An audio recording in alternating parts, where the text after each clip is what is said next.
So what I've noticed about most of those that we've heard from tonight, and which is true about most successful people, and when I say successful, I don't mean money. I mean success meaning they're mastering themselves. Their emotional intelligence level is extremely high.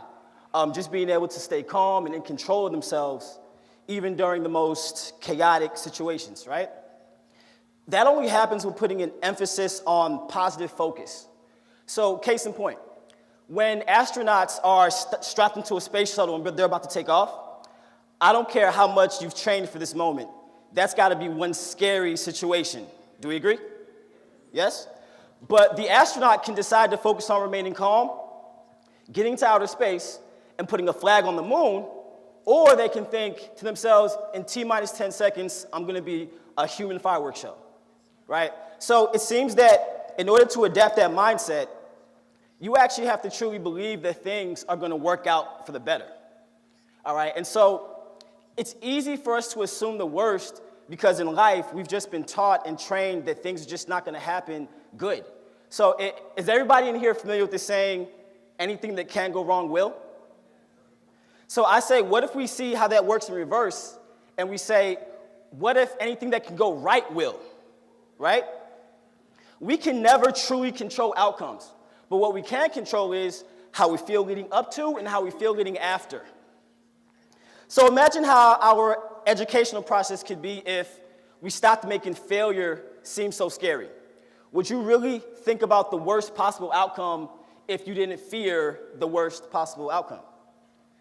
As they mentioned earlier, there's an amazing philosopher that once lived. He said some amazing things. His name was Tupac, as Brandon and Letitia spoke earlier, right? And so Mr. Shakur once said that he was okay knowing that he himself wouldn't change the world, but that he would spark the mind of someone who would.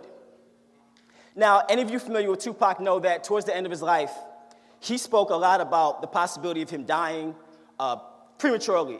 It was during this time that he made his best music. Arguably, the most inspiring bodies of work were created in the last 12 to 24 months alive. So he wasn't panicking thinking that he was going to die. Rather, his tone was, I'm going to die. So how much knowledge and game and music can I leave behind so that when I'm gone, what I've left behind is going to spark the mind of someone who would change the world, right? Most of us, me included, would probably be thinking more along the lines of, okay, how about I focus on just not dying? You know, that sounds like a much better initiative to get behind, right? Yes? No? And so it's an absolute given without a doubt that everyone in this room will one day be dead. But what we don't wake up every morning thinking about is our inevitable demise. You know, instead we focus on going to college, we focus on getting educated, we focus on building a career, we focus on finding a spouse so we can fall in love and start a family. We focus on the good things, we focus on things that bring us joy.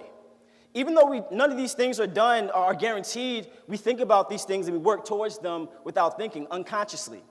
So what I want us to do is, if we can focus on, if we choose to make it a point to consciously focus on the good and the upside, I'm not saying that we live naive as if nothing bad is ever going to happen, but rather we live knowing that bad things are inevitably going to happen.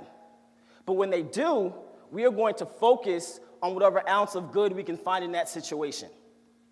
So it's a choice to decide how you're going to react to those emotions. And when we get caught up in the moment, sometimes it's hard to control those. So we have a challenge.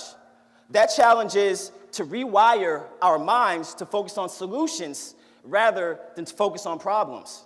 So if we focus on the fix, it makes the journey of getting through hard times in life much easier to deal with, while also turning you into someone who doesn't go down without a fight. So what I want you guys to do is the next time you find yourself in a jam, focus on the fix. My name is Tosin. That's all I got. Thank you guys. You've been great.